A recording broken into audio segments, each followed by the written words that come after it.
En el día de hoy,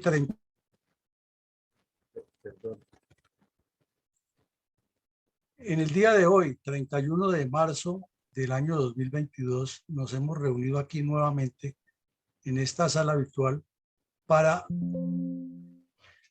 rememorar, reconstruir y analizar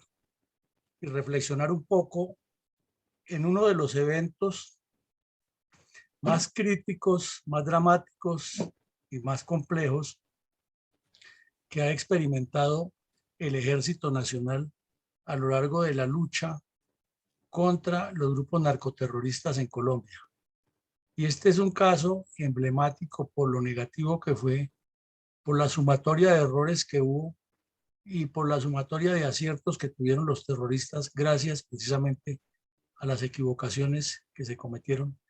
y que al final significó el asesinato de 63 miembros de la institución y el 62 y el secuestro de 43 y la pérdida importante de material de guerra y sobre todo la afectación de la moral de las tropas y el impacto que se produjo dentro de la opinión pública nacional e internacional acerca de cómo marchaba el conflicto armado en Colombia.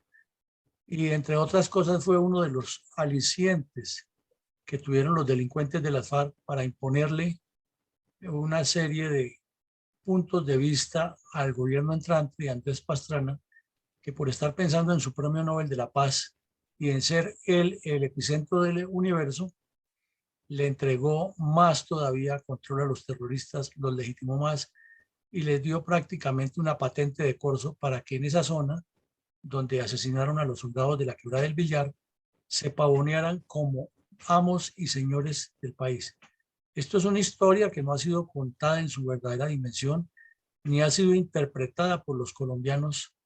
eh, en su verdadera realidad de todo lo que ocurrió y con el día a día y las noticias de farándula y las noticias pasajeras y los chismes de alcoba de los artistas, al pueblo se le olvida. Por eso pretendemos que al dejar esto escrito, al dejarlo en audios, en videos,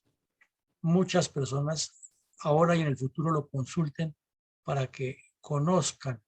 interpreten y analicen la realidad que enfrentó Colombia. Este episodio del Villar Caquetá no puede quedar en el olvido de la memoria de los colombianos.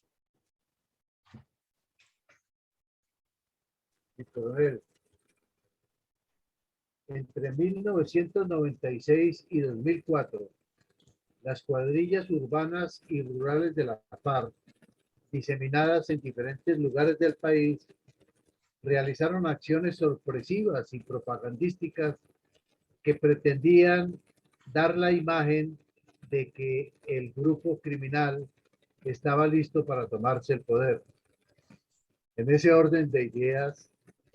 ¿cuál es la importancia geopolítica y estratégica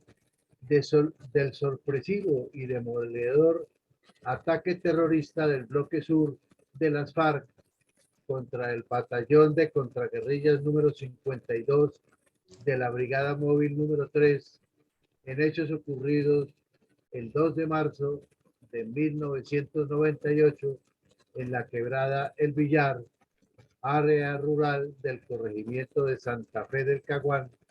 jurisdicción de Cartagena del Cheirá, departamento del Caquetá? Bien, mi coronel, para tratar de responder a esa pregunta, primero miremos los 4 criminales que están en la foto que nos presenta quiénes fueron los autores intelectuales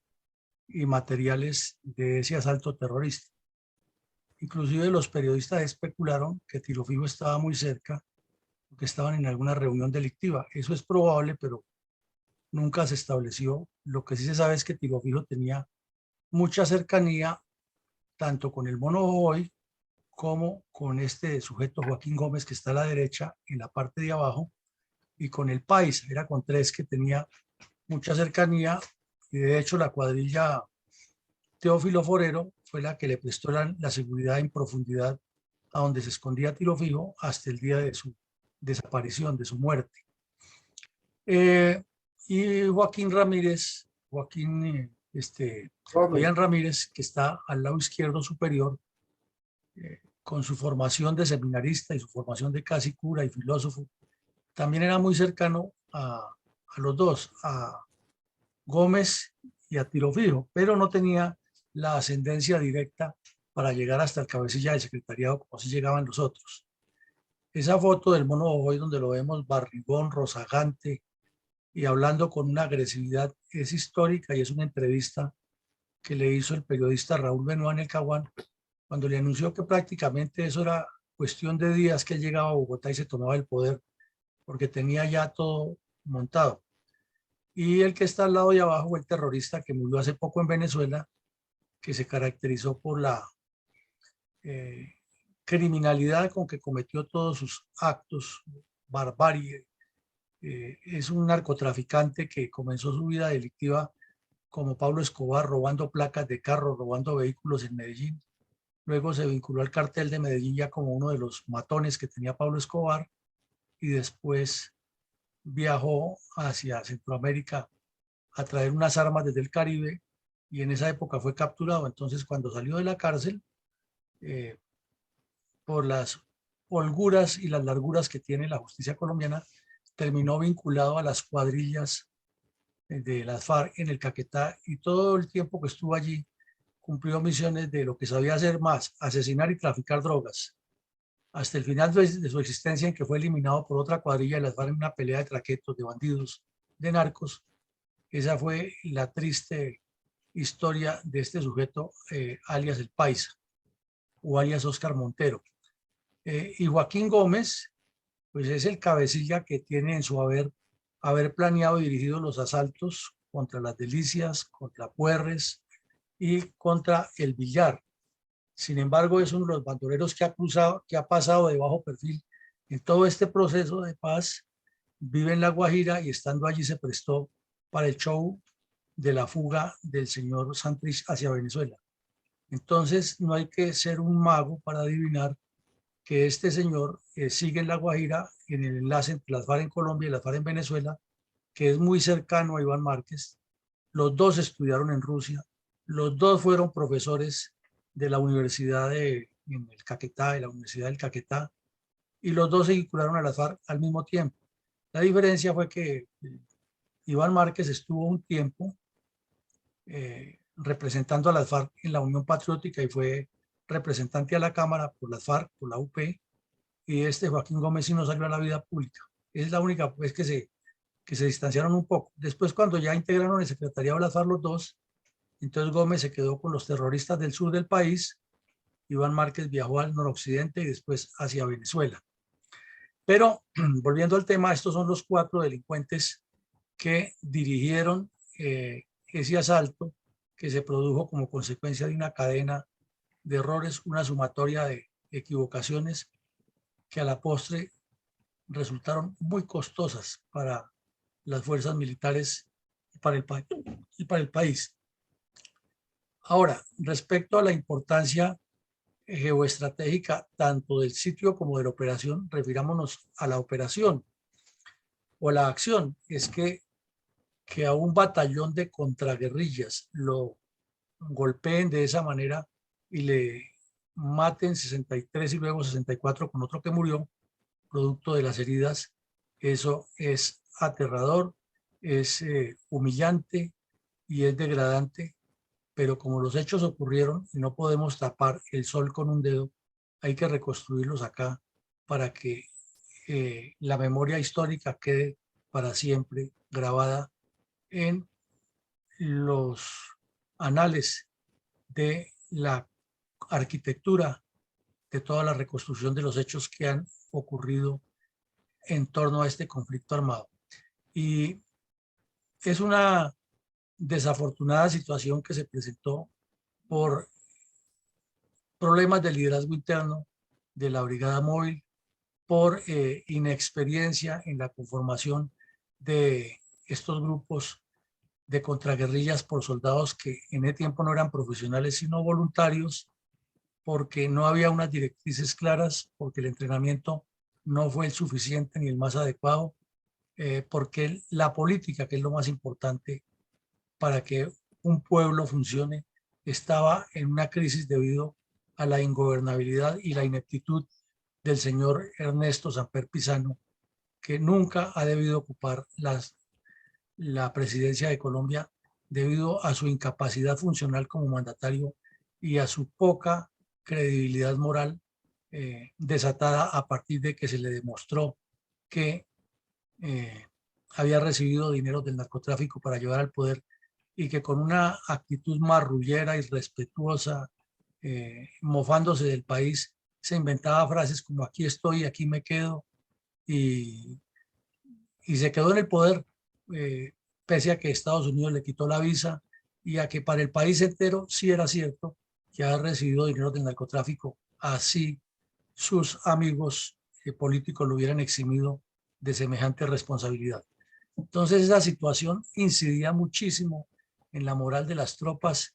El ejército no estaba bien liderado en ese momento. Venía una crisis desde la salida del general Bedoya. Había problemas de conducción y se materializaron aquí en este hecho.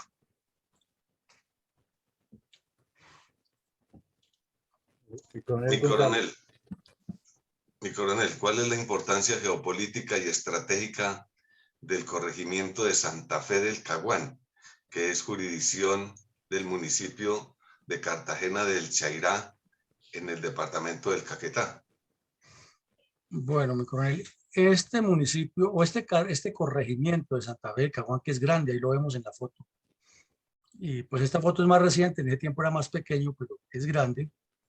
muestra la característica de todo lo que se ha construido en Colombia, en nuestra zona andina o en esa mixtura que ya se constituye zona andina y piedemonte llanero. Ahí lo vemos, o piedemonte, no llanero sino piedemonte, porque aquí no es llanero sino es selva. Vemos que el río Caguán atraviesa un buen trecho y que estos colonos se asentaron ahí pegados al río corriendo un riesgo enorme, o por un deslizamiento de tierra si siguen deforestando la capa vegetal, como se nota allí, que ya está deforestada en gran parte, o si el río llega a crecer, porque es un río que recoge aguas de muchos caudales aledaños, muchos afluentes. Entonces, en una crecida puede llevarse por delante ese río facilito al corregimiento de Santa Fe del Caguán. Y usualmente los colonos construyen ahí porque esas playas son ricas en arena para construcción y entonces les queda muy cerca, y por el mismo río, cuando está en buen nivel, traen el cemento que además es utilizado para los laboratorios de coca, y ahí van construyendo y se van asentando en esa región. Y como la zona tiene bastante piedra, bastante material que sirve para la construcción normal, se instalan allí. Y vemos en la parte baja unos municipios que les hacen, así como los antiguos construían palafitos a estos edificios o estas construcciones, le colocan unos soportes en la parte de arriba para que si se inunda el agua no se entre. Pero todos sabemos la creciente y la capacidad que tiene un río. Esto es absolutamente ilógico, permitir que sobre la playa de un río se construya cuando las normas internacionales dicen que debe ser a mínimo 300 metros. O sea que aquí ya se nota que el caserío no debía existir, en otras palabras. Y no debería existir por muchas razones también, porque allá en esa selva, en esa zona, están muy alejados del acceso a la tecnología de la civilización. Entonces ahí no habría sino dos posibilidades: o levantar ese caserío y reconstruirlo en otra parte, o tenerlo allí como una reserva turística, como una reserva forestal, e ir sacando a los ciudadanos de allá y no tener habitantes. Pero esto ha crecido más por las economías ilícitas que por las lícitas. Entonces, por el tráfico de pieles, por el escondrijo de otros delincuentes y por la droga, el narcotráfico y la guerrilla. Esos cuatro elementos son los que han permitido que estos caseríos crezcan, pero si lo miramos, no hay una razón lógica para que en unas zonas tan abandonadas, tan alejadas de la realidad, se instalen esos caseríos a traer más problemas que soluciones, cuando esas personas, el Estado les saldría más económico relocalizarlas en otro sitio o asentarlas en distintos municipios e integrarlas a la vida económica del país, y no construir allá, deforestando la selva, dañando el medio ambiente y coadyuvando al crecimiento del delito. Pero es un problema que ya se creció y lo que falta es voluntad política para resolverlo. Aquí vemos en el mapa, y lo que nos indica la ubicación, el departamento del Caquetá, geoestratégicamente muy bien asentado para un proceso revolucionario, porque llega directamente a la zona del Pato, que es su puntica más norte, y se une con el Huila, prácticamente con el Tolima, prácticamente con Cundinamarca, y limita con el Meta, es decir, llegó al corazón del país. Por esa razón, las FARC o el Partido Comunista, desde que cuando inició su proyecto, pensó en esta zona del centro del país para extenderse al Caquetá, al occidente, al oriente y hacia el norte, y avanzar en su zona de la toma del poder, como lo hemos analizado muchas veces. Y vemos que el río Caguán atraviesa el municipio más o menos de noroccidente a suroriente, y que la quebrada del Villar es uno de los tributarios, y que el corregimiento de Santa Fe del Caguán es un municipio en potencia que se ha ido asentando, como lo vimos en el gráfico, sobre las márgenes del río, y tiene una comunicación directa con su caserío o su municipio principal, que es Cartagena del Chairá, y llega a otro punto que se llama Remolinos del Caguán. Si miramos la historia del conflicto armado en Colombia, estos dos municipios, o estos dos caseríos, estos dos asentamientos humanos, Cartagena del Chairá y Remolinos del Caguán, han sido epicentros de la violencia y el narcotráfico desde que la guerrilla se asentó en esa región, y desde que los narcotraficantes encabezados por Pablo Escobar y el M-19 comenzaron a sembrar laboratorios de procesamiento de cocaína en la selva. Y en la mitad, más o menos, está la famosa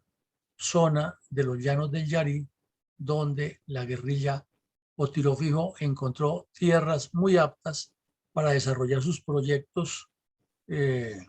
agrícolas clandestinos, y las escuelas de entrenamiento de guerrilleros, en particular a los comandos que llamaron Fuerzas Especiales,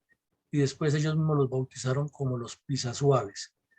Eso indica la importancia geopolítica y geoestratégica de esta región. Pero es que no muy lejos de ahí, también por entre la selva, porque son caminos de selva que los recorren muy bien, está otro punto que se llama la Unión Penella, muy conocido y muy famoso por los núcleos de guerrillas, por la acción, el M-19, las FARC, y en ocasiones hasta el EPL intentó entrar por allá. Y luego están otros puntos muy conocidos, San Antonio del Getucha o Getuchá, y más abajo encontramos la base de Tres Esquinas, que es muy conocida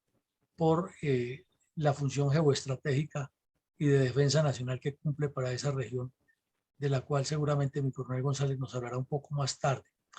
Bueno, entonces vemos que es una zona muy apta para un proceso guerrillero y que lleva asentado varios años. Entonces, la primera conclusión que uno inferiría de esto es que para meter unas tropas a combatir en esta zona, cuyo eje general es el río Caguán y las quebradas que lo surten, que se llaman quebradas, pero por la misma escala del mapa uno se da cuenta que son prácticamente ríos todos, o sea, son ríos de la selva que están permanentemente surtiendo con aguas al río Caguán, tanto por el oriente como por el occidente, y que además tiene la característica de que es una zona muy lluviosa. Entonces, al ser lluviosa, estas quebradas aumentan su cauce permanentemente y se vuelven o invadeables o se convierten en obstáculos para el desarrollo de las operaciones militares, y eso afecta pues a la guerrilla y al ejército por parejo. La diferencia es que la guerrilla ya tiene ubicadas una cantidad de lanchas y motores fuera de borda y equipos para moverse, y lo saben esconder, y tienen colonos que son de los mismos, que son miembros de las milicias, que les facilitan la llevada y la traída cuando se tienen que mover. Y por el río Caguán se mueve todo el combustible que queramos para abastecer las lanchas y para abastecer los laboratorios de coca. No es secreto para nadie. Y esos laboratorios generalmente están dentro de estas quebradas, se mete territorio adentro y camina por la selva y llega a ellos y ahí funcionan los campamentos guerrilleros. Es más o menos el esquema y el estilo que utilizan. No es que sea fácil localizarlos, ni que no, sino entrar allí y ya uno se mete y los da de baja. No, estamos explicando cómo funciona, pero eso tiene su trabajo para localizarlos y tiene para golpearlos. Además, por la misma configuración del río Caguán, vemos, tiene mucha curva, tiene mucho brazo en la selva y hay zonas que son pantanosas, definitivamente imposible de transitarlas y toca hacer lo que llaman los campesinos la vuelta de la oreja, y en esas vueltas de la oreja quien esté patrullando corre el riesgo de ser emboscado. Entonces, las decisiones que se tomaron en ese momento para patrullar era tomar como ejes algunas de estas quebradas y patrullar por ambos lados, ir haciendo como una especie de peine, pero no vamos a imaginarnos que eso es terreno plano y que tienen vista al lado y lado y que no hay obstáculos. No, hay que patrullar al lado siguiendo el eje, pero en la selva se presentan muchas dificultades, otras quebraditas que aparecen, posibilidad de caer en trampas, hay que requisar bien la zona, hay que revisar todo. O sea, es difícil y con un clima húmedo todo el tiempo que acaba con lo que sea. Generalmente cuando alguien está patrullando por allá se vuelve la piel de color amarillo, hay mucha leishmaniasis o mal de Chagas que llaman, o pito, es lo mismo, que es cuando el zancudo pica a una persona en la cara o en un brazo, en una oreja, y comienza el mosquito ese a comerse la carne y entonces tienen que colocarle una inyección que se llama glucantime, que no es tan fácil de conseguir y eso pues inhabilita a los hombres para el combate. Todas esas dificultades se viven allá y por la sola configuración del mapa vemos que ese eje del río Caguán al lado y lado se constituye en un epicentro del terrorismo y a la vez en la unión entre dos puntos muy conocidos en el tráfico de drogas, en la violencia y en las imposiciones de grupos delictivos. Esa sería la descripción geoestratégica, don Coronel González. Gracias, mi coronel. ¿Por qué estaba el batallón de contraguerrillas 52 a cargo de los patrullajes ofensivos para el combate de contraguerrillas en el corregimiento de Santa Fe del Caguán, jurisdicción de Cartagena del Chairá? Bueno, es que en los años 95, 96 entró la Brigada Móvil número 2 a esa región y esa brigada venía de Santander, el sur de Bolívar, venía de parte de Antioquia y había hecho un trabajo muy meritorio, pero por su mismo nombre, Brigada Móvil, la movían por todo el país, lo mismo que la 1, no era sino 2 brigadas móviles. Entonces, debido a la creciente acción de las FARC, que se han tomado las Delicias, que se han tomado la Carpa, que habían cometido la masacre de Patascoy que vimos ayer, la de Patascoy no, sino la de Puerres, y que se aproximaban a una multiplicación de cuadrillas, que se tenían muchas informaciones en esa zona. Entró la Brigada Móvil número 2 y tuvo muchos combates, pero fue un cambio brusco y drástico para los soldados que venían de Antioquia y Santander, porque era otro sistema geohumano al que estaban acostumbrados, y aquí entraron a una selva difícil, una selva tropical y con unas metodologías diferentes de las cuadrillas, aunque el mismo grupo terrorista, pero una cosa son las FARC que están en el sur de Bolívar o en esa región, y otra cosa son las FARC del Caquetá, que manejan unos procedimientos no siempre similares. Entonces, se vio la necesidad de reforzar ese trabajo porque la 12ª Brigada o Brigada 12 no tenía la capacidad para contrarrestar tanta presencia de las FARC y lo que se estaba gestando allí que conseguía la inteligencia militar, en especial por la inteligencia técnica de interceptación de comunicaciones, ya que en las entrevistas que se hacían a guerrilleros, desertores o capturados, nunca eran suficientes para llegar al nivel de lo que estaba planeando el secretariado. Y en esa zona, si recordamos por la época, era común que llevaran periodistas, hacían documentales, luego salían por la televisión diciendo que estaban buscando la paz y que había que hacer el proceso de paz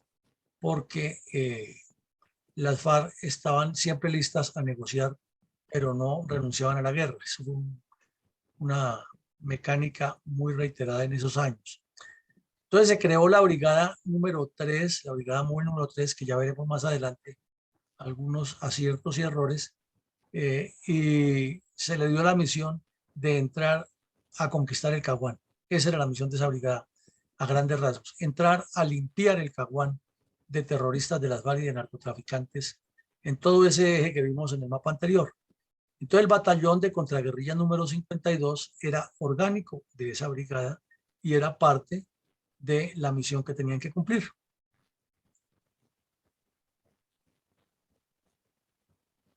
Y coronel, ¿cuál era la situación de las FARC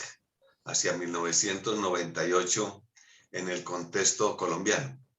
Bueno, mi coronel, aquí vemos una lista larga, una lista de supermercado larga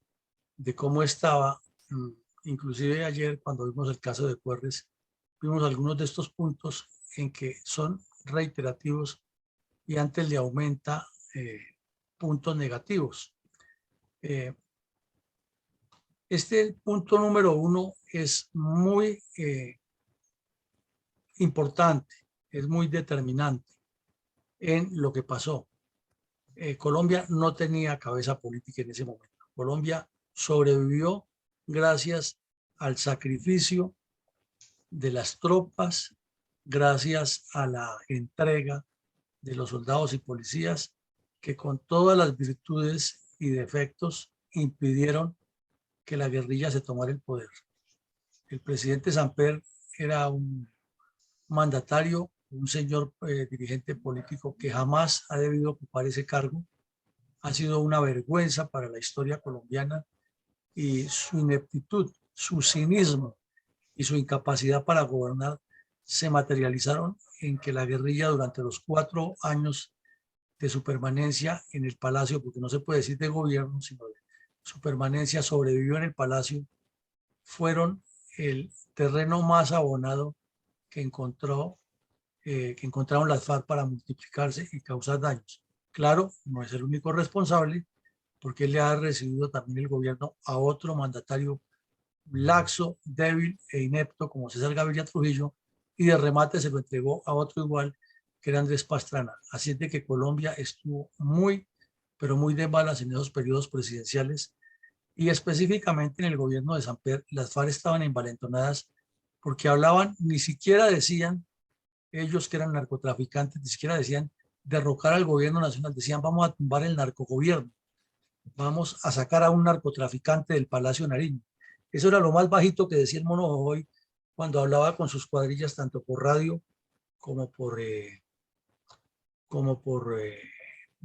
en forma personal.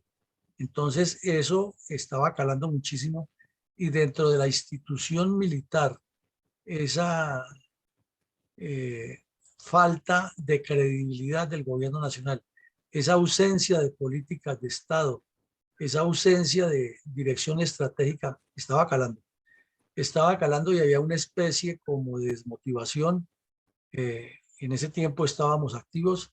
y recordamos que cuando el señor Samper iba a las zonas, a las regiones y entraba a los casinos de oficiales, era como acompañar a una vergüenza, daba como hasta pena que el señor Samper saludara a un militar, y los chistes que se hacían y los comentarios que se hacían acerca de este sujeto eran bastante detestables. Y de remate puso de ministro de Defensa a un señor, hijo del pintor Botero, que terminó encarcelado porque se robó plata, ni siquiera de la campaña, sino de la que le ha dado el cartel de Cali para la campaña de Samper. El que fue su jefe su tesorero de campaña también se destapó y publicó un libro, pero como se murió, entonces Samper recurrió a la famosa frase de Alfonso López cada vez que le cantaban la verdad. Es que cómo van a creer en la palabra de un delincuente y no en la palabra de un honorable dirigente político como yo. Entonces, la verdad verdadera es que el principal responsable de toda esta debacle se llamaba Ernesto Samper y su vicepresidente, el señor de la Calle, que ahora es un prohombre y volvió a ser elegido senador. ¿Y por qué de la Calle? Porque la Calle era el vicepresidente y él sabía perfectamente de dónde venían los dineros y qué es lo que estaba pasando. Pero cuando vio la situación complicada, aparentó ser digno y pidió irse para España, más bien de embajador, a pelechar, eso sí, a seguir recibiendo dinero del Estado, porque es lo que les fascina. Y luego, cuando ya vino el proceso para cambio de presidencia, se las dio de bravo y dijo que no estaba de acuerdo, que Samper era un delincuente y no sé qué más cosas, y renunció para venir de candidato presidencial porque creía que él era el nuevo presidente. De paso, Samper nos hizo el favor de nombrar a otro politiquero de esos que le han hecho daño a Colombia, Carlos Lemos Simons, de vicepresidente, y hizo un viaje al exterior y lo dejó encargado 4 o 5 días de la presidencia, y ahí tenemos a la familia del señor Lemos Simons pelechando 30, 40 millones de pesos al mes como expresidente de la República. Para eso era que servía Ernesto Samper, para ese tipo de componendas. Y hoy, después de que Santos lo revivió porque duró un tiempo perdido debido a la vergüenza que le causaba aparecer en público, volvió a su estado natural de la desvergüenza y ahora es uno de los opinadores principales de la política. Entonces, no se puede olvidar a los colombianos que ese señor Ernesto Samper Pizano es uno de los principales responsables de este fracaso del billar y de otros. Samper por su falta de autoridad moral y los otros políticos que lo acompañaban por la corrupción total en todos los sentidos de estar rodeando a una persona completamente desnaturalizada para ese cargo. Entre tanto, las FARC estaban organizando un trabajo político organizativo en todo el país. Era reclutamiento permanente, presencia en las universidades. El Tornillo Lozada tenía aquí en Bogotá unas redes muy fuertes. Había una joven que le decían Camila, que ahora es una de las dirigentes del Partido de los Comunes, que era la encargada de hacer terrorismo que daba miedo. Por esa misma época apareció la terrorista holandesa y otros delincuentes internacionales que se integraron a las FARC. Había colegios y universidades donde reclutaron a muchos jóvenes. Se estableció, por ejemplo, que había una profesora aquí en el colegio INEM de Kennedy, muy amiga del terrorista Mono Jojoy, que enviaba muchachos permanentemente a que los reclutaran. Inclusive envió hasta a su propio hijo con carta especial al Mono Jojoy para que lo entrenara, para que llegara a ser un comandante de las FARC, como dicen ellos. El reclutamiento de menores se disparó. Entonces ya de esa visión cualificada que tenían inicialmente, que era recibir al guerrillero, formarlo, entrenarlo, irlo estructurando, se pasó a un afán de guerra, un afán de acciones inmediatas, porque esa desmotivación política que había en el país y esa incredulidad en las instituciones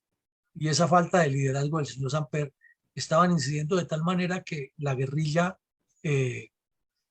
vio como una posibilidad que había que dar un salto cuantitativo y multiplicar la masa porque había que acercarse inmediatamente a Bogotá, ya que creían que las fuerzas militares estaban completamente maniatadas y desde la óptica de ellos desmoralizadas. Sí había un nivel de desmoralización, pero como lo vimos hace poco en la muerte del señor Miller Perdomo, no todo el ejército, ni toda la policía, ni toda la fuerza aérea, ni toda la armada estaban descompuestos como imaginaban las FARC, afortunadamente para el país. Pero sí había un sector que tenía un impacto grande y que se estaba considerando este patrullaje era como un castigo y eso incidía muchísimo en los resultados. De paso, las FARC estaban de lleno metidas en el narcotráfico y la minería. Eran muchas las actividades ilícitas que realizaban, pero también mucho el dinero que estaban recibiendo. Entonces era una guerrilla rica que estamos hablando que recibía entre 1 millón y 2,5 millones a 3 millones diarios en promedio por narcotráfico, minería ilegal y secuestros, extorsiones. Entonces tenían para comprar las mejores armas. Por eso vimos las fotos ahí del mono hoy con uniformes camuflados, nueveciticos, mejor en unas ocasiones vestidos que los soldados. Por esa misma época ocurrió el famoso robo, el famoso evento de la compra de los 10.000 fusiles de Vladimiro Montesinos para las FARC.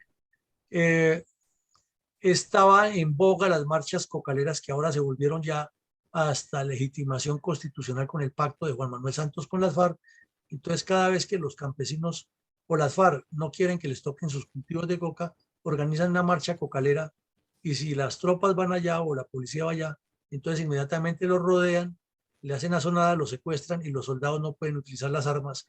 porque hay que guardar las proporciones, pero sí deben soportar la humillación del irrespeto. Eso se debe a toda esa tolerancia que tuvo el señor Samper en su gobierno porque no tenía margen de maniobra y no tenía la capacidad de entrenar, ni dirigir, ni orientar nada que fuera distinto a sobrevivir políticamente, porque era una vergüenza él como persona y como dirigente. Cada vez que aparecía en público y la gente lo miraba era como el mandadero de los narcos del cartel de Cali. Se multiplicaron los ataques masivos tanto a los cuarteles de policía como a unidades indisciplinadas que daban la posibilidad de que la guerrilla los rodeara, les quitara las armas y los golpeara fuertemente. Y en el ámbito internacional se dedicaron a una fuerte dosis de publicidad en muchas partes del mundo. Tenían oficina en México. Recordemos que allá Marcos Calarcá se movía como Pedro por su casa, contactos con los terroristas salvadoreños del Farabundo Martí, representación en Bolivia con los cocaleros. En Argentina había un sujeto de apellido Calderón que se movía en todas las instancias del Partido Comunista con Patricio Chagaray. En Chile los mapuches y el Frente Patriótico Manuel Rodríguez les daban cobijo.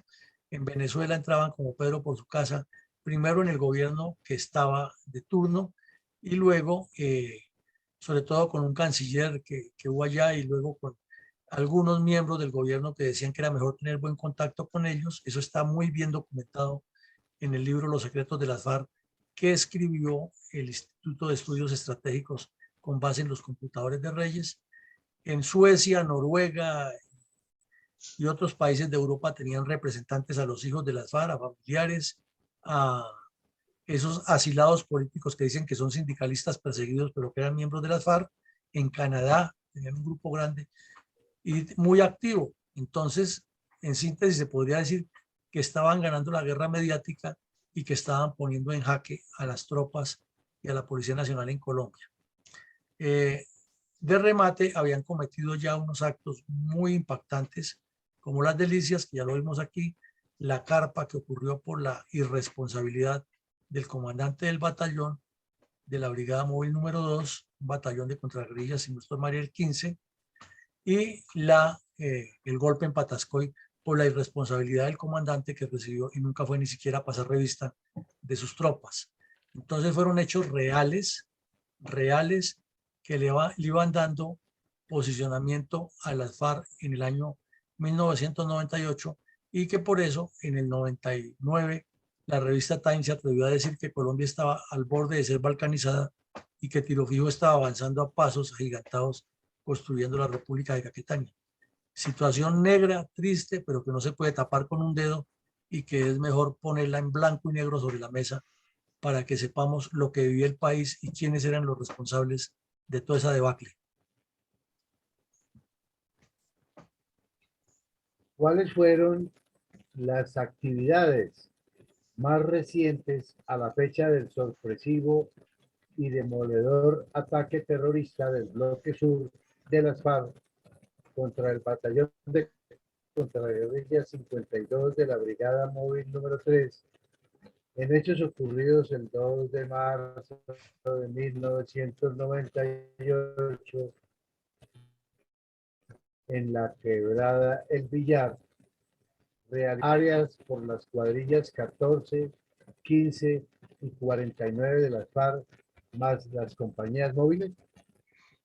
Bueno, con estos son muy largos, vamos a tratar de concretarlos. El antecedente más cercano fue en diciembre del 97, cuando al batallón Boyacá, que había tenido relevo de comandante en esos días, le asaltaron y le destruyeron la base de Patascoy, le asesinaron a unos soldados y secuestraron a otros. Fue un golpe humillante porque si se mira tácticamente, toda la ventaja, toda la tenían las tropas, toda, porque estaban en la parte alta del cerro, porque es una base que llevaba muchísimos años, era una base estratégica para la seguridad nacional, porque desde allí se operaban las comunicaciones de gran parte del sur del país, permitía los enlaces de radiocomunicación y representaba un punto supremamente valioso para la comunicación comercial, para las antenas de televisión, para equipos de radio aficionados, para equipos de radio comercial. Y una base que tenía ya una experiencia grande, que se supone estaba fortificada como debía ser, pero le faltaba es que las tropas, además de tener los medios, pueden tener hasta la bomba atómica en su haber. Además de eso, necesitan alma, necesitan liderazgo, necesitan comandante que esté presente, necesitan alguien que lidere a esos hombres y los convenza de que ellos tienen las armas para defender la República y que tienen la capacidad de estar eh, combatiendo y de derrotar al adversario. Eso no pasó y en ese relevo lo que hubo fue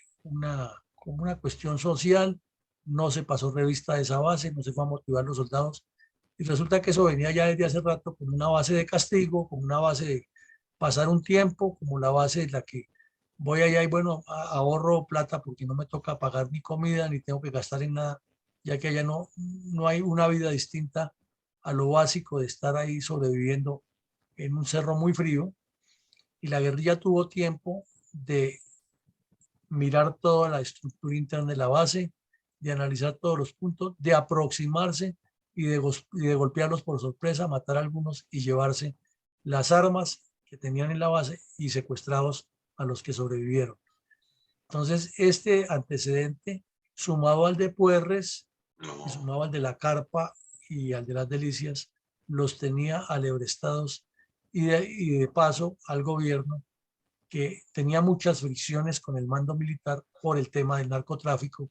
por el tema de la financiación de la campaña y por la legitimidad. Es que un gobernante sin legitimidad no tiene autoridad moral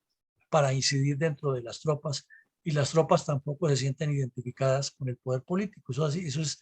así de elemental y hasta los soldados rasos se daban cuenta de que la situación era muy tensa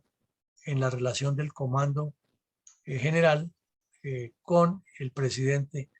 y de remate el señor que estaba de ministro de Defensa para la época, el señor Echeverry Mejía, era un señor, un paisa muy hablador, pero no tenía ni el conocimiento para ser ministro de Defensa, ni siquiera el perfil. Ese señor tenía perfil para otras actividades políticas en las cuales era muy bueno, pero no para ser un ministro de Defensa, y menos en una guerra, y peor todavía en una guerra en los niveles en que estaban. Ese ha sido un error de los dirigentes políticos que pusieron ministros de defensa a dirigir tropas en guerra en una situación muy compleja cuando no conocen ni la diferencia entre un fusil y una escopeta. Entonces, ese asalto al cerro de Patascoy es algo vergonzoso que hace parte en cadena de acontecimientos a llevarnos a donde vamos hoy. Eh, en la región del Caquetá y el Putumayo y los llanos del Yarí, donde ocurrieron estos hechos, eh, las FARC estaban de llenas dedicadas al narcotráfico. Eso era su fuente y tenían contacto con el cartel de Cali, que ayer lo dijimos, paradójicamente también había financiado la campaña de Ernesto Samper y otras campañas. Entonces el narcotráfico estaba aportándole a todos y a todos les exigía porque tenía el control, o sea, el país estaba en manos del narcotráfico, si lo miramos desde otra óptica. Y las fuerzas militares y la policía tratando de combatir todo ese desorden cuando lo que faltaba era ordenamiento político para que las cosas estuvieran cada quien en el lugar que le correspondía y cada institución cumpliendo con el deber, y eso era lo que no estaba ocurriendo. También estaban dedicadas a la extorsión en todo el país, a los secuestros, pero en la zona del Caquetá más a la extorsión porque había una economía ilegal muy grande derivada del narcotráfico, y a eso era lo que ellos le enfocaban su exigencia. Y a los otros que extorsionaban eran los ganaderos, pero los ganaderos son más pocos allá, el énfasis era el narcotráfico. Y también estaban acudiendo a una figura que se volvió muy común allá y que nadie la hacía pública, pero que se encontraba en los documentos que se le incautaban y los golpes que se le daba a alguna cuadrilla, y eran los préstamos a los campesinos. Tenían una especie de caja agraria, las FARC, en la cual prestaban casi siempre para cultivos de coca, naturalmente, o prestaban para inversiones en combustible, en operar laboratorios, y luego, además de la extorsión que les hacían de exigirles el pago de las cuotas, también le exigían intereses a los campesinos por esos préstamos, y quien no cumplía, ya sabemos lo que le pasaba. En la zona del Caquetá, si la política era nacional y la retaguardia estratégica de las FARC estaba allá en el Caquetá, pues era claro, y había que decirlo, que el reclutamiento de menores se había incrementado, máxime que en el pleno ampliado del 97, las FARC llegaron a la conclusión de que había que multiplicar las cuadrillas porque le dieron un deterioro al cordón de sostenimiento del Estado por el cual se podía reventar, y era seguir asediando las fuerzas militares y de policía ante la incapacidad política del gobierno para dirigir la guerra, y que por ahí podían ellos llegar inclusive a la toma del poder. Entonces había que incrementar de manera geométrica y matemática la presencia de las cuadrillas y entrenar a muchos cuadros, a muchos comandos en la zona del Caguán, en las escuelas de pisas suaves. Entonces, todas las cuadrillas tuvieron que enviar guerrilleros al Caguán, los entrenaban como pisas suaves y los devolvían ya a sus distintas regiones. Y con todos estos menores que se iban reclutando, los combinaban con algunos antiguos y formaron lo que llamaron las columnas móviles Arturo Ruiz, que enviaron a Santander y al Valle del Cauca con el fin de multiplicar las acciones terroristas sobre esas dos regiones claves para formar una sola línea sobre la cordillera y permitir que el Mono Ojoy con las cuadrillas del centro del país o del bloque oriental avanzara al anillamiento de Bogotá, mientras las redes urbanas en el plan desarrollaban actos terroristas que motivaran a una insurrección generalizada. Naturalmente ese era el plan, pero les faltaba enfrentarse con el ejército, enfrentarse con la policía, y no podían avanzar tanto. Por eso decíamos hace unos días que la muerte de Miller Perdomo fue tan trascendental, porque fue el principio del fin del Mono Ojoy, y si lo atamos esto con lo que vimos, nos damos cuenta de la importancia de ese golpe y de esa operación, ya que los planes de las FARC iban en serio y estaban avanzando a pasos agigantados. Esas escuelas guerrilleras que fueron formando en el Caguán se volvieron un hervidero de cursos, y eso era va y venga. Y cuando ya vino el gobierno de Pastrana, que es 6, 7 meses después de todo esto, ahí sí fue cierto que esas escuelas adquirieron más preponderancia, porque en una parte del Caguán estaba llena de periodistas, de funcionarios extranjeros, de oportunistas que querían tomarse la foto y aparecer en los medios como facilitadores de la paz, y ahí cerquita a ese sitio estaban escuelas guerrilleras dedicadas a formar terroristas y enviarlos al resto del país, con la venia del señor Pastrana, porque era muy distinto organizar una escuela de terrorismo en Santander, donde se podía golpear con la Fuerza Aérea, con el Ejército, y entrarles por sorpresa a una escuela guerrillera que estaba entre los 5 municipios que las FARC nunca le pidieron a Pastrana y que él se los entregó con el ansia de ser Premio Nobel de Paz. Entonces, esas escuelas guerrilleras comenzaron en el gobierno de Samper y se fortalecieron en el gobierno de Andrés Pastrana debido a su debilidad de carácter. Hubo una adquisición ingente de material de guerra. Las FARC compraron fusiles, compraron pistolas, compraron armas, todo nuevo, nada usado. Entonces, encontraban en las cuadrillas, se encontraban en las cuadrillas fusiles nueveciticos, R-15, Kalashnikov, Galil, pero todos nuevos, no era material de segunda, no era material malo, sino todo nuevo. Entonces una guerrilla con dinero del narcotráfico, bien armada, motivada por sus cabecillas de que veían que había un deterioro en la contraparte, pues estaban convencidos de que iban a tomarse el poder y era fácil que mucha gente se les uniera, en especial en esa zona del Caguán. Bueno. Tenían un control coercitivo de la población, ya se autodeclararon autoridad, comenzaron a imponer sanciones,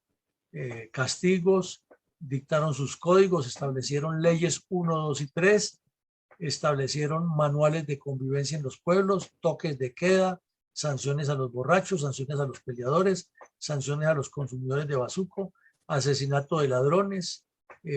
problemas de familia los resolvían ellos, daban plazo, establecieron problemas de límites o de linderos que son usuales entre los campesinos en todas partes del país, como una política de las FARC para un nuevo gobierno en el país. Y todo esto pasaba ante los ojos y ante la vista del pueblo colombiano y en especial de las autoridades civiles. Los alcaldes, para que no se nos olvide, más de 100 alcaldes gobernaban en las capitales y muchos gobernaban desde Bogotá. Y en ciudades como en Riohacha, que usualmente han sido ajenas a la violencia comunista, la alcaldesa tuvo que venir a gobernar a Bogotá. Desde Bogotá gobernó y pasó en otras ciudades del país, en otros pueblos, inclusive algunos alcaldes le hicieron atentados y a otros los mataron. Y el ELN aprovechó todo ese desorden también para ponerle la vida a cuadritos a los viajeros en la autopista Medellín-Bogotá, se metieron al aeropuerto, se metieron a instalaciones hidroeléctricas, citaban a los alcaldes y los alcaldes ya les hablaban de compa y compañero. Era una época muy difícil. El ELN aprovechó para secuestrar un avión en pleno vuelo, luego puso el secuestro de la María y el secuestro del kilómetro 18, y todo en una contradicción tenaz en la cual los gobernantes Pastrana y Samper fueron incapaces de dirigir el control del orden público. Lo salvó la moral de la tropa y los comandantes que no creían que eso estaba perdido en sus jurisdicciones y luchaban a brazo partido contra la guerrilla. Lo demás era terreno llano para que las FARC avanzaran en lo que querían. Hubo también una actividad permanente de milicianos de las FARC. Tenían asediados a los campesinos, asediados a los comerciantes, asediadas a las comunidades, porque eran los ojos, o siguen siendo los ojos y los oídos de las guerrillas, y entonces ellos son los que ponen el orden y son los que inclusive cumplían todo eso que estamos hablando hace un rato, de las sanciones a los campesinos, de las sanciones en los caseríos, del pistoleo a los militares, del secuestro de finqueros, etcétera, etcétera. Ese era lo que se vivía y que no se puede negar porque el país lo vivió, y que da tristeza que los jóvenes de ahora que no conocen, no entienden de esto, piensan que el malo es el señor Uribe, que llegó a enfrentar todo este problema, y que el señor Petro es el salvador del país, cuando Petro hace parte de este problema y no de la solución. Pero esas son las contradicciones de la historia de los pueblos. Bueno, y también no se puede desconocer que hubo muchos problemas de disciplina de las tropas. Ahí, en el caso del Caguán, de este mismo batallón, se presentó unos 20 días antes una discusión fuerte entre un suboficial y un soldado, porque el soldado se había escapado del cuartel, de la base que tenían, y estaba tomando trago, y cuando el suboficial lo fue a conminar a que se devolviera, tuvieron una discusión y el soldado le disparó al suboficial y lo hirió. Pero ese no es el único problema. Ya algunos soldados le han pedido al comandante del batallón hablar con él, dizque para retirarse. Ellos eran voluntarios, no tenían ningún compromiso, no tenían ninguna estructuración, y que no querían combatir porque les daba miedo combatir con las FARC, que los mataran. Y el comandante del batallón, que tampoco tenía un liderazgo muy convincente, no solucionó eso y los resultados se vieron después. Entonces la indisciplina de las tropas estaba, o mejor, producto de todo ese cuadro que estamos viendo, se puede presumir o se puede hacer la comparación, la cotejación, la asociación de que la indisciplina estaba afectando también por esas causas. Y coronel, ¿Cuáles eran las actividades previas que ejecutaba el batallón de contraguerrilla 52 cuando se vio el sorpresivo ataque terrorista del bloque sur de las FARC el 2 de marzo del 98 en el Villar?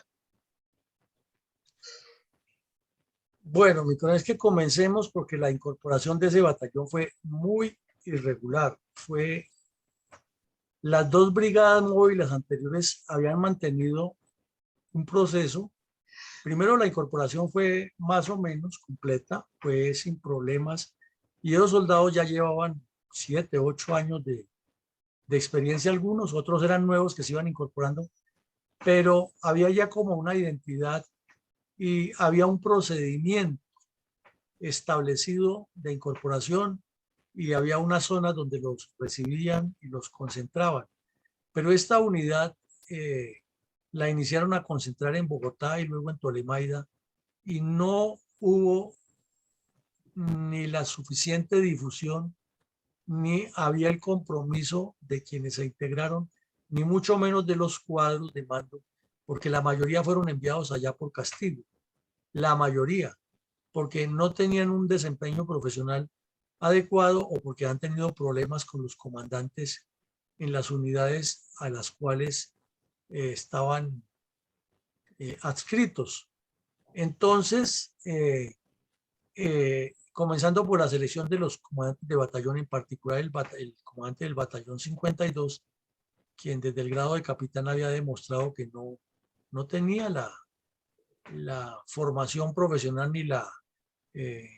cualidad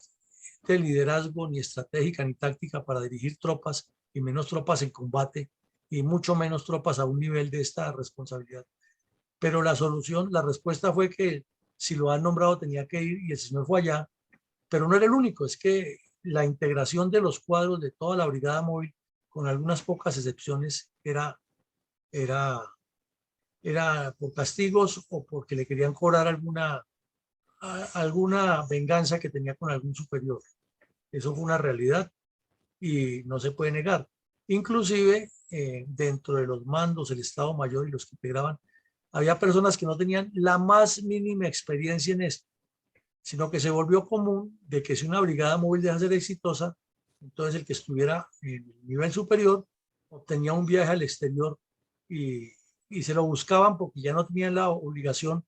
o la responsabilidad de meterse con el equipo a la selva, que es lo que les dio miedo en sus grados subalternos y para lo que utilizaron lo que se llama palancas para eludir esa responsabilidad.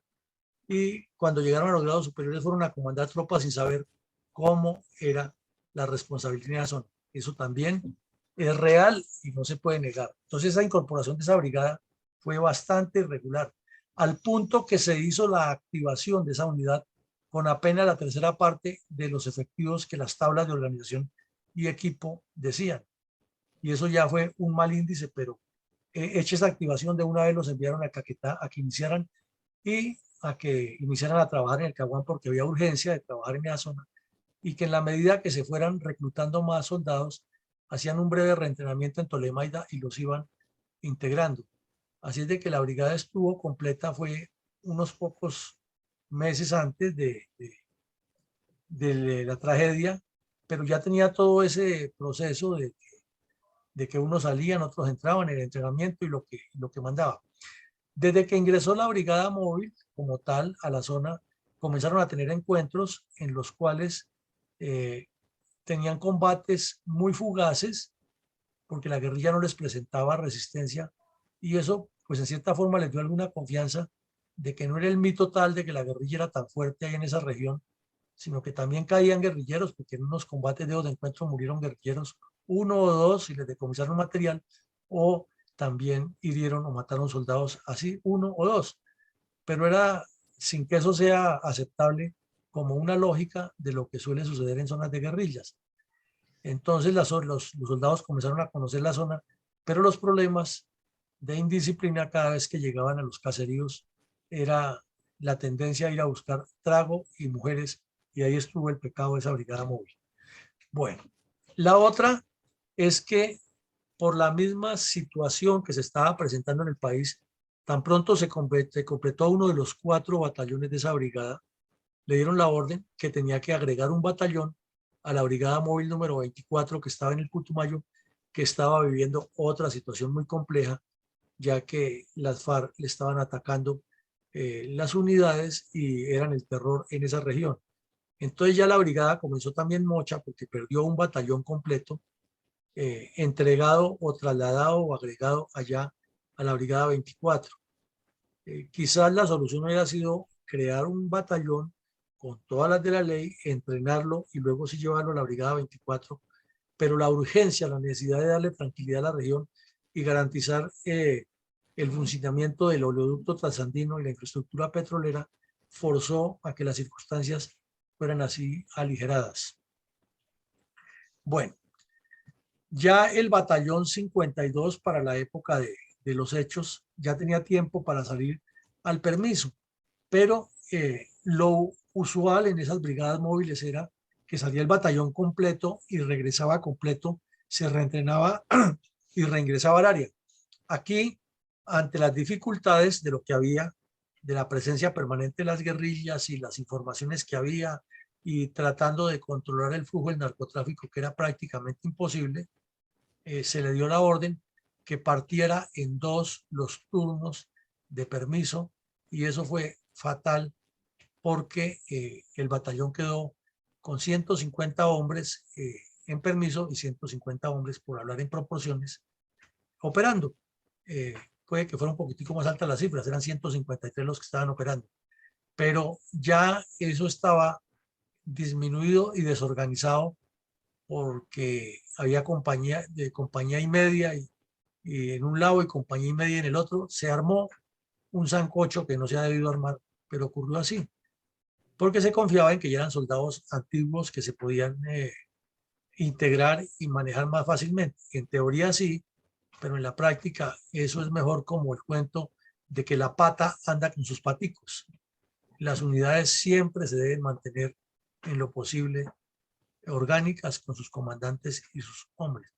Sin embargo, esa medida se tomó pensando en que no se abandonara la zona y no se le dejaran ventajas tácticas a la guerrilla, y que quienes quedaban en el área patrullando le metieran mucho ímpetu para que cuando los que llegaran de permiso entraran al área, siguieran con ese ímpetu, venían motivados por el descanso y estos jóvenes salían a descansar y a recuperarse. Era más o menos la idea. Entonces, dentro de esas misiones, el comando de la brigada, que ya lo vemos que está muy disminuido porque tiene un batallón que es de él, pero nunca lo ha visto, porque el batallón lo recibió y de una vez ya tuvo que agregarlo a la brigada 24, ya tiene un batallón menos, tiene medio batallón menos también, que es el 52, entonces tiene que hacer algún trabajo y es cuando decide que la Quebrada del Villar, que tiene mucha información y que tiene casas y tiene sus caseríos y lo que veíamos ahora,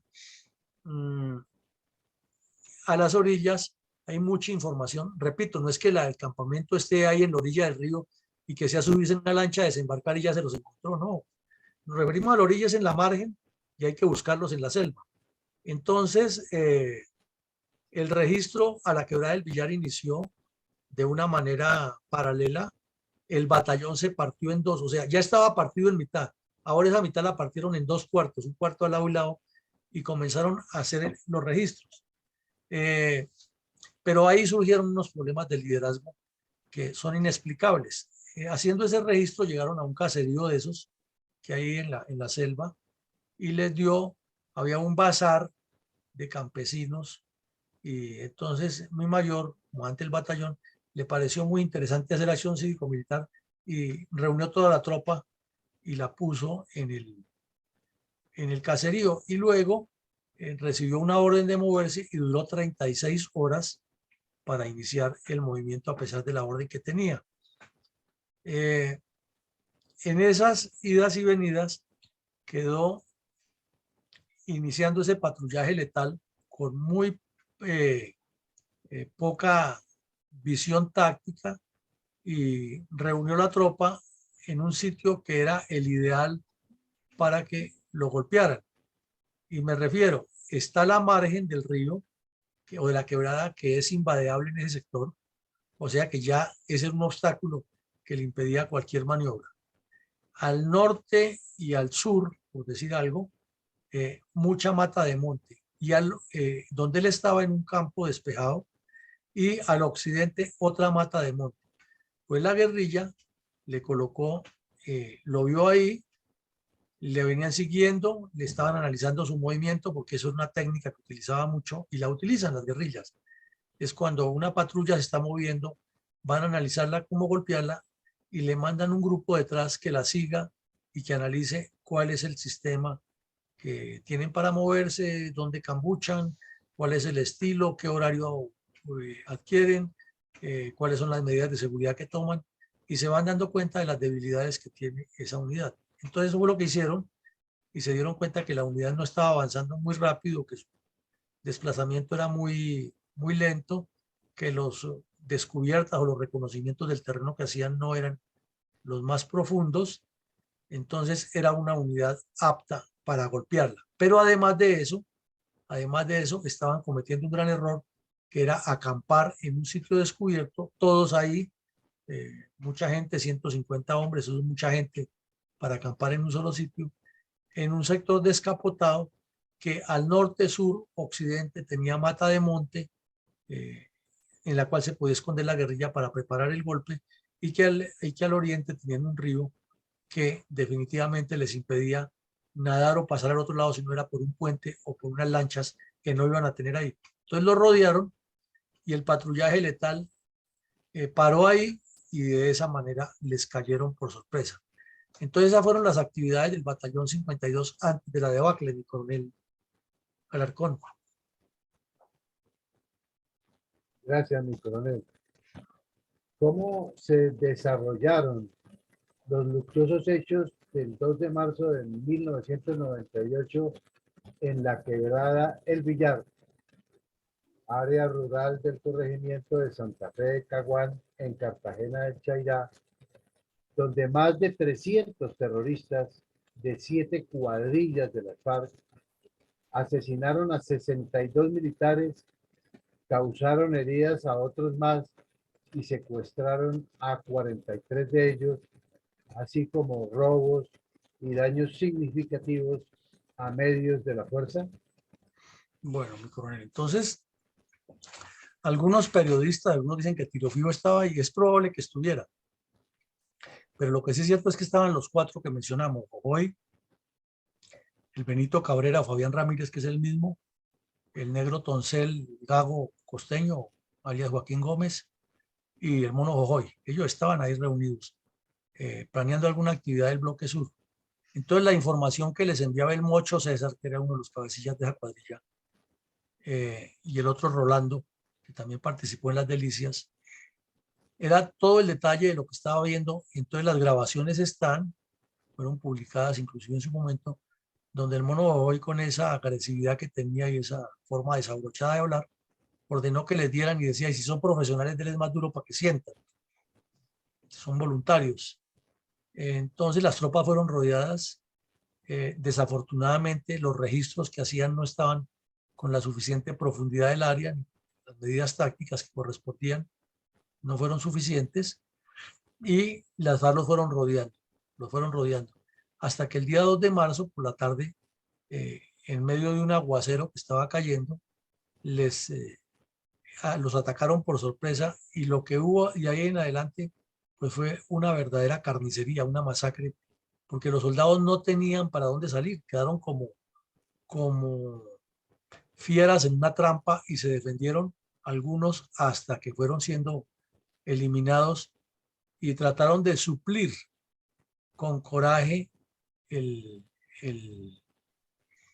las fallas tácticas. El mayor, que no tenía mayor liderazgo, lo único que se preocupó desde el principio del combate fue por salirse del cerco, no por dirigir la maniobra, porque es que además no podía dirigir ninguna maniobra porque no tenía nada previsto ni coordinado, distinto a que cada uno reaccionaba por su lado, pero no había planeado nada, no había ensayado nada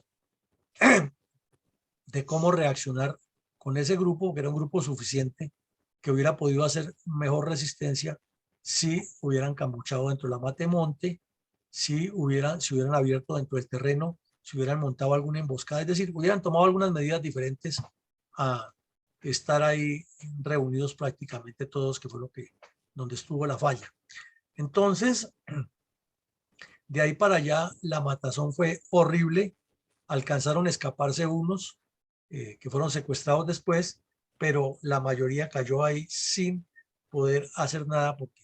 estaban recibiendo fuego de ametralladora del otro lado del río, del norte, del sur, del occidente. No había por dónde escaparse, no había por dónde reaccionar. Y en un terreno descapotado no tenían ni siquiera cubierta y protección para hacer maniobras por fuego y movimiento, ni tenían quien los dirigiera porque estaban completamente desubicados. Sin embargo, esa noche, a pesar de que siguió el combate, estuvo el avión AC-47 lanzando bengalas para iluminar el área, que los soldados pudieran maniobrar. Pero eso tiene su más y su menos, porque se ilumina el área para que los soldados vean, pero también le ilumina el área a los bandidos para que vean dónde está el blanco más fácil. Se hizo algún ametrallamiento, pero sin la exactitud, porque la comunicación se fue perdiendo y la situación se fue volviendo mucho más compleja. Luego se pidió el apoyo de CAFIR, M5 y OB10. Se hizo el apoyo, pero el clima, que seguía lloviendo a cántaros y estaba muy nublada la zona, tampoco permitió hacer ninguna precisión. Y como la información era tan leve por los radios y les fueron acabando las baterías, la situación se volvió cada vez más crítica. Entonces se recogió al batallón que estaba agregado al Putumayo en helicópteros para que viniera a apoyar, y en ese intento de apoyar fueron impactados los helicópteros de la Fuerza Aérea y fue asesinado un soldado dentro del helicóptero. Por eso decíamos que murieron 62, 63 allá y luego, corrijo, 62 allá en el sitio y el muerto 63 el del helicóptero. Eso fue de entradita. Y definitivamente las áreas previstas no se pudieron desocupar, no se pudieron aterrizar, tocó otros intentos hasta que al fin aterrizaron en algún sitio. Ese fue el desembarco en un sitio más lejano, entonces la maniobra fue más demorada y luego entró otra brigada móvil a apoyarlo, pero ya era tarde para haber evitado el fatal cruce del Claro, o sea, del espacio donde los soldados quedaron como patos a expensas de que los tiradores emboscados los eliminaran cada vez que levantaban la cabeza. Lo único que los protegía era tirarse al suelo y moverse de un lado a otro, pero los guerrilleros hasta subidos en los árboles tenían capacidad de dispararles y ubicarlos sin problema. Y había francotiradores, les arrojaron minas, explosivos y todo el tiempo gritándoles que se entregaran, que estaban rodeados, que no tenían salida y que no tenían apoyo. Eso fue desastroso, fueron varias horas de combate. Y finalmente el batallón 51 encontró al mayor con los 6 soldados que se han salido del cerco.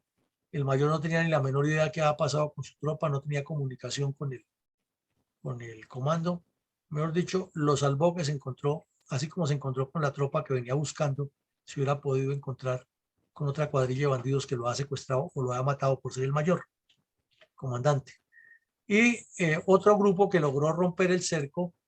y llegó a un caserío fue el del sargento Marulanda, ese que en la operación Jaque era el que más hablaba y gritaba con un bigotón como de charro mexicano. Este sargento llegó a un caserío y pues llegó muy maltrecho, con sus hombres en situación difícil después de haber huido por la selva, y resulta que en el caserío lo estaba esperando la guerrilla y fue la población civil, la inspectora de policía y un profesor o una profesora los que le hicieron firmar al cabecilla de las FARC que se comprometían con nombre propio y con número de cédula a no asesinarlos y que le dejaban esa lista y a los campesinos, o si no también los hubieran fusilado allá. Esto en síntesis fue el desarrollo del combate. Lo demás ya vino la búsqueda, se encontraron, claro, cadáveres de guerrilleros, ya historias dantescas, de todo lo que pasa después de que se descubre, pero a grandes rasgos así fue lo que ocurrió y fue un evento fatal, con la cantidad de muertos y heridos y pérdidas que tuvieron las fuerzas militares en esa situación. Mi coronel, para analizar este perverso ataque, ¿cómo se pueden resumir en términos sencillos los resultados? Mi coronel, hablando de casos concretos, de cifras concretas, de lo que se vio en el sitio, no de lo que hablan los que dicen que se los llevaron, que a rastros de sangre, no, lo que se encontró físicamente. 62 militares asesinados, inclusive al principio fue muy difícil identificar a algunos de ellos porque quedaron completamente desfigurados, porque fue aterrador, las FARC los remataron a tiros después, a los que quedaron heridos. Fue una sevicia increíble. Y además porque se fueron descomponiendo los cadáveres y no fue inmediata la salida, o porque los encontraban dentro del monte, luego de donde trataron de meterse a la selva para huir y allí los asesinaron y les robaron las armas. Eso fue desastroso, hasta que se estableció que fueron 62 los militares muertos. 43 fueron secuestrados, inclusive el grupo de mi sargento Marulanda y otros que secuestraron ahí en el mismo sitio, que se alcanzaron a entregar antes de que los fusilaran. Y en el registro que hizo la brigada que iba al mando de mi general Pizarro, el registro que hizo en el área, encontró 16 fosas de bandoleros, 16 bandoleros muertos, algunos con su uniforme de policía, y eso fue lo que se encontró físicamente. Después sí hablaba que había otros, pues posible, pero eso no se probó. Y el ejército, dentro de lo que perdió 95 fusiles Galil, 6 ametralladoras, 5 eran de calibre 7.62 y una de calibre 5.56, 10 lanzagranadas con toda su dotación, 6 morteros de comando que eran muy efectivos. Esos morteros eran pequeñitos y los cargaba un soldado entre el morral y tenían una precisión bien interesante y disparaban granadas de 60, 4 escopetas de esas que llaman guacharacas que usaban los punteros, la munición, los mini designadores lacéricos, las brújulas, los equipos de visión nocturna, los morrales de los soldados, los uniformes que tenían de cambio allá, la ropa civil, el dinero que tuvieran algunos de ellos entre el morral o entre el bolsillo. Algunos soldados cargaban siempre su revólver personal, también se lo robaron. Y también dentro de los muertos que hubo, la guerrilla dejó 4 guerrilleros con sus fusiles que también cayeron allí en combate, porque fue tan... ya nos imaginamos la dimensión del combate cuando la guerrilla ni siquiera se dio cuenta que ha dejado 4 guerrilleros con sus fusiles que han perdido la vida de los 16. Esa fue el síntesis, los resultados tangibles de lo que se encontró en el sitio de esta tragedia. Y coronel, habida cuenta que han transcurrido 24 años de esta audaz incursión terrorista, ¿qué conclusiones de orden político, militar, social, geopolítico y moral se derivan de estos hechos? Bueno, mi coronel, antes de ver eso, miremos aquí que el periódico El Colombiano publicó en esos días esta crónica en la cual resultaron muertos 4 campesinos, 4 milicianos, no se sabe qué eran, pero resultaron 4 muertos en un bombardeo y eso fue otro escándalo y otro problema. O sea, la tragedia, además de militar, se convirtió en otro problema interno para las instituciones por esos hechos. Y la guerrilla pues manejaba toda esa información. Nunca se puede saber si fue que la guerrilla los asesinó y digo que ha sido como consecuencia de las bombas, pero ocurrió y es otro escándalo que armaron por esa época. En cuanto a las consecuencias, pues fue un golpe sin precedentes para el ejército y un golpe psicológico para una brigada que se estaba formando, para una brigada que no tenía una motivación suficiente y que ha sido de una incorporación irregular. De ahí le dio pie a reforzar a las FARC la idea de que podían asaltar nuevas instalaciones y entre otros puntos, entre otros inmediatamente procedieron a asaltar el municipio de Uribe, donde secuestraron al teniente Malagón, al famoso teniente de la Operación Jaque. Ahí fue en Uribe. Y asaltaron por enésima vez la población de Miraflores y fue cuando secuestraron al coronel Donato, que ya estuvo aquí contándonos todo su caso en este espacio, y también secuestraron a varios policías, uno de ellos el que está desaparecido, el intendente Beltrán, creo que es el apellido de ese muchacho, que lo asesinaron porque tuvo problemas psiquiátricos y lo desaparecieron. Con base en eso, plantearon o planearon lo que llamaron la despedida de Samper y el ataque a Mitú y Puerto Rico. El ataque a Mitú lo hicieron ya dentro del gobierno de Pastrana, que fue cuando secuestraron al general Mendieta y a los que estaban allá y al cabo Pichao. Y el de Puerto Rico sí fue al final del gobierno de Samper, que hubo una buena reacción de las fuerzas militares y hubo algunos bandidos dados de baja allá. No tantos como dicen, pero sí hubo bandidos dados de baja. Entonces, las FARC estaban en una dinámica que se creían dueños del país y actuaban con mucha arrogancia, máxime que con estos hechos el presidente Pastrana, recién elegido o próximo a ser elegido, aprovechó y sin autorización de ninguna ente de la justicia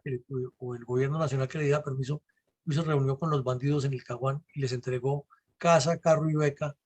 porque les dio a entender que ellos tenían muchas capacidades y que eran los dueños de esa zona. En esas conversaciones con Pastrana, como consecuencia de esto, lo que vimos fue al gobierno arrodillado ante los bandidos y ellos llevando la iniciativa estratégica todo el tiempo, con un poco de negociadores impreparados, sin conocer a fondo todo esto que estamos analizando aquí y buscándole el premio Nobel al presidente y obviamente cargos diplomáticos y cargos públicos para ellos en futuros eventos, seguir pelechando el Estado. Hubo golpes estrepitosos nuevos, ya mencionamos los de Uribe en Miraflores, Puerto Rico, pero si recordamos para esa época, la señora Karina se ensañó contra los campesinos en el suroccidente de Antioquia y el norte de Caldas. Eso era aterrador lo que esa señora hacía cada rato y era sin compasión para cometer delitos, pero no solo allá, se movieron en el Valle del Cauca también muchas emboscadas en el Cauca, llevaban la iniciativa estratégica a los bandidos de todas maneras. Inclusive hubo batallones a los que les dispararon cilindros desde afuera, eh, al cantón de Nápoles en Cali le dispararon desde el cerro aledaño que queda al pie de la base Polvorines y cerca de una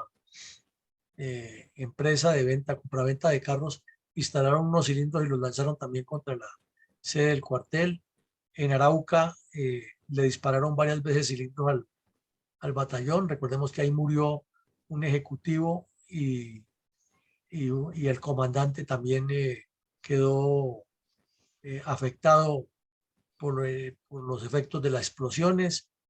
Hubo emboscadas en Arauca. En Arauca también recordamos que derribaron un helicóptero que estaba eh, desplazando tropas. Había pasado recientemente lo de Santo Domingo. Es decir, por todos los lados del país la guerrilla demostraba que estaba muy activa y que podía cometer una cantidad de delitos, todos financiados con el narcotráfico.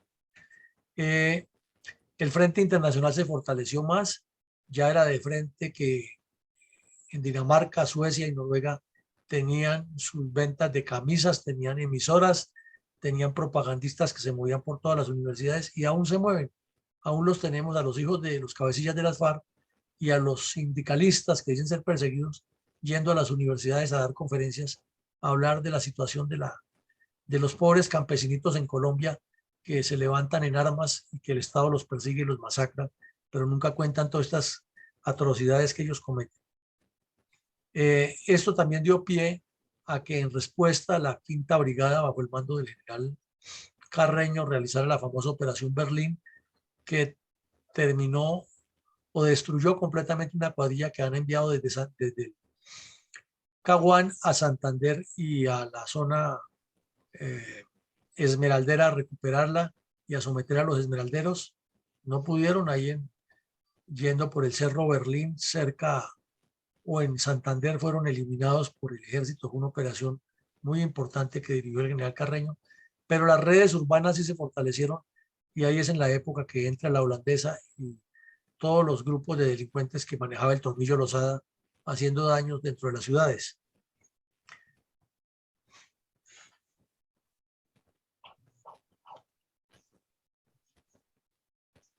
Habida cuenta que han transcurrido 24 años de esta audaz incursión terrorista, ¿qué conclusiones del orden político, militar, social, geopolítico y moral derivan de estos hechos? En el orden militar fue una enseñanza de esas que se dice que la letra con sangre entra. Hubo necesidad de replantear el sistema de incorporación de soldados de contraguerrillas, se les cambió de voluntarios a profesionales, se les estableció una especie de estatuto, se les dieron unas condiciones distintas, porque definitivamente eso de la contratación a destajo que se había hecho no había funcionado. Se creó la escuela de soldados profesionales para entrenarlos ya como una entidad que los forma como combatientes, como debe ser, con una con una caracterización propia de un profesional que está sirviendo en una institución militar y no de un contratista que llega ahí y que puede en un momento determinado dejar su fusil abandonado e irse y decir, ya está ahí, trabajé hoy, sino que tenía que tener, debe tener una organización y una aculturación diferente. Desde luego también se aprendió que las FARC estaban operando de una manera distinta y que no bastaba con ponerles una masa con un bocado de cardenal, sino que había que desarrollar procedimientos tácticos. Se insistió en esa época en algo que se conocía desde hacía rato, pero que no se le ha puesto cuidado. Y era, primero, saber que la retaguardia estratégica de las FARC estaba en el Caguán y en el suroccidente del país. Eso lo sabíamos desde los años 80, pero no se le daba la importancia a eso porque se consideraba que estaban allá y que no se metían con el resto del país, sin darse cuenta que desde ahí estaban trasladando la revolución a todas partes del país. Y esa culpa era de los políticos que nunca le daban la trascendencia a eso y que creían que una operación militar de magnitud allá no iba a producir nada, como en efecto ocurrió con unos intentos anteriores. Bueno, también obligó a las escuelas de formación a entrar a analizar más estos casos tácticos, a analizar los fracasos, a escribir algunos documentos sobre el tema, a producir doctrina y a reevaluar el entrenamiento. Y fue un reto para la inteligencia militar cómo hacer para anticiparse a las comunicaciones o interceptar las comunicaciones de los bandidos y anticiparse. Entonces fue una lucha bastante difícil, pero se mejoró militarmente y ahí comenzó una nueva etapa ya de operaciones aeroterrestres con la ayuda del gobierno de Estados Unidos, que fue el que modernizó y dotó las tropas con equipos más adecuados y les trajo unos conceptos avanzados de la lucha contra el terrorismo que poco a poco dieron resultados. En el campo social, aquí queremos hacer siempre ese punto cuando tocamos esa región. Es que al Estado colombiano le ha faltado hacer es la reubicación y el reasentamiento de esas personas. Cuando hacen esos documentales que vienen europeos y se meten por allá en esos ríos y encuentran campesinos en unas casas a 5 y 6 horas en esos ríos de viaje, uno se pregunta, ¿y qué está haciendo ese campesino allá?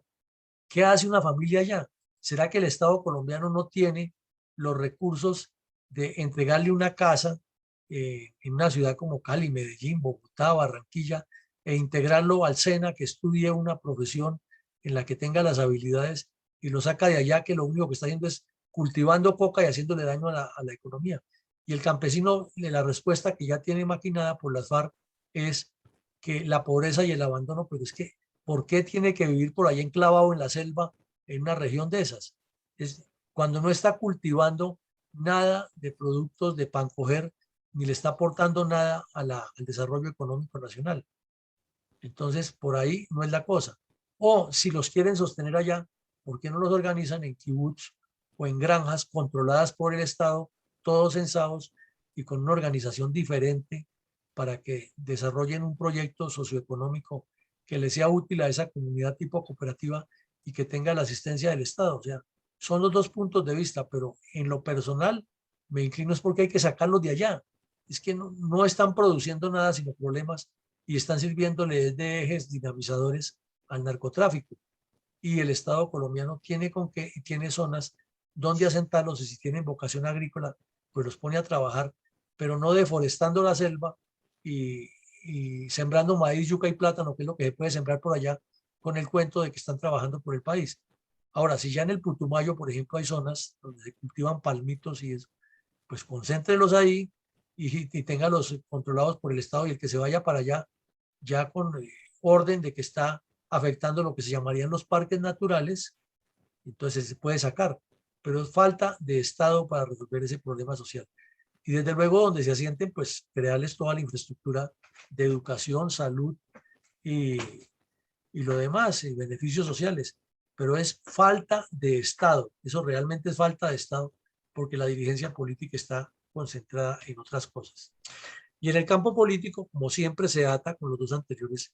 es que para que una fuerza militar sea efectiva, sea completamente convencida, se identifique con lo que le corresponde, debe estar completamente atada a unas políticas de Estado. Pero no puede ser que el mandatario va por un lado pensando en sus intereses personales y los soldados y los policías matándose para defenderlo y para tenerlo en el poder, y que las muertes, las heridas, la sangre de esos hombres ni le importen, y que más bien esté a toda hora presto a reunirse con los bandidos y a darles casa, carro y beca. Entonces eso llega porque llega a la mentalidad de los hombres. Que una fuerza militar que no tiene una dirección política clara y a un líder político que está asumiendo las responsabilidades de lo que le corresponde, pues no puede ser tan efectiva. Y ahí vemos tres casos concretos. Fujimori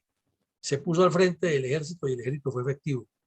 Estaba convencido de que había que derrotar a los terroristas y los derrotó. Uribe se puso al frente con su argumento de la seguridad democrática, abusó en algunos casos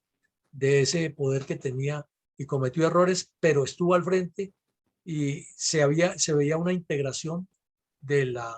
dirección política con la dirección militar en la lucha. Y hay el más reciente que tenemos, el señor Zelensky en Ucrania. Él está perfectamente identificado con el pueblo y con los militares, se llegó mucho más allá. Entonces, eso es lo que se necesita en la dirección política. No es que los señores senadores miren para otro lado cuando el país lo destruyen las FARC, en los paros cívicos, y no toquen nada y se queden callados y luego dicen, es que el gobierno tiene que resolver. Es que, ¿y acaso ellos no hacen parte del problema? Lo mismo la dirección o las cortes, los jueces, los magistrados, tienen que estar del lado que es, pero no se entiende cómo están del otro lado y entonces legislan cada vez que toman esas decisiones aberrantes que uno ve en el Consejo de Estado, que no se reconoce una sanción o un castigo para un delincuente porque era que le faltó la coma en el expediente, que fue que el soldado le pegó un culatazo, que no sé qué, y los terroristas encuentran asidero. Y mientras haya esas justicias como esa que se inventó Santos con las FARC de la JEP, pues aquí no habrá una forma en que la política esté enfocada con la seguridad. Y si las tropas no tienen el respaldo político para que en el Congreso de la República se legisle tendiente a que a la tropa se respeta y una operación militar se respeta, seguiremos viendo esos espectáculos baratos de un poco de campesinos y de indígenas alebrestados por las FARC, tratando de desarmar los soldados e impidiéndoles que cumplan su misión constitucional. Eso es falta de política, es falta de claridad y de voluntad política del Estado para resolver ese problema. Y en el campo geopolítico, como en todas las regiones, vemos la importancia que tiene ese río Caguán, por ejemplo, para un desarrollo ecoturístico de esa zona o para un desarrollo agroindustrial, si es que se van a utilizar zonas correctamente, no para sembrar coca, sino para desarrollar otro tipo de proyectos con palmitos o chontaduros o productos que se pueden cultivar en la zona. Pensando desde luego en mantener el medio ambiente, en hacer un hábitat agradable, en evitar esa colonización armada, en impedir que los delincuentes encuentren zona ya de refugio, sino que al contrario sea un emporio que le brinde por su belleza natural aspectos que los europeos y los norteamericanos ansiosos por conocer la selva tropical podrían venir a dejar muchos recursos, obviamente con la seguridad de que no les va a pasar nada, sino que van a estar en una zona segura. Entonces aquí se necesita un cambio largo y profundo, pensando en algo diferente a lo que ha pasado. Y finalmente en el campo moral es la reflexión de siempre. Como un país que se precia de ser católico que se precia de tener los valores más altos y la cultura más alta de Latinoamérica, y que se precia de tener los grandes intelectuales y oradores, y que somos la democracia más consistente en Latinoamérica porque ha habido menos golpes de Estado, pueda convivir o con el caso de Patascoy, de Puerres, que lo estamos viendo en la foto, o con el de el Villar que acabamos de ver. Entonces, la responsabilidad moral es de mucha gente, y esto hay que multiplicarlo y multiplicarlo, porque si no se dicen las cosas como son, con la claridad que es, estamos navegando en dos barcos diferentes, por dos ríos diferentes o por dos mares diferentes, pensando que vamos a llegar al mismo objetivo cuando cada vez nos alejamos más de la solución.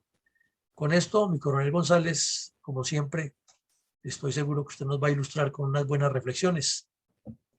Gracias, mi coronel. Pues quiero hacer mis comentarios y reflexiones precisamente en tres palabras que usted acaba de mencionar en sus ideas finales. Cambio amplio y profundo. El Villar es un caso típico de órdenes surgidas de niveles superiores de tipo estratégico para comandantes que operan en el campo táctico y que por supuesto no corresponde a la situación de tiempo, modo y lugar. Entonces, un caso muy evidente de delegación y lógicamente de delegación en comandantes que sean confiables y profesionales y muy imbuidos, muy sumergidos en el ambiente local de sus operaciones de combate, porque se desconocían las capacidades, las grandes capacidades que ya tenía las FARC en este terreno, en esta cuenca hidrográfica, y por lo tanto no era clara el nivel de la amenaza. Por otro lado, la manipulación de los medios de comunicación,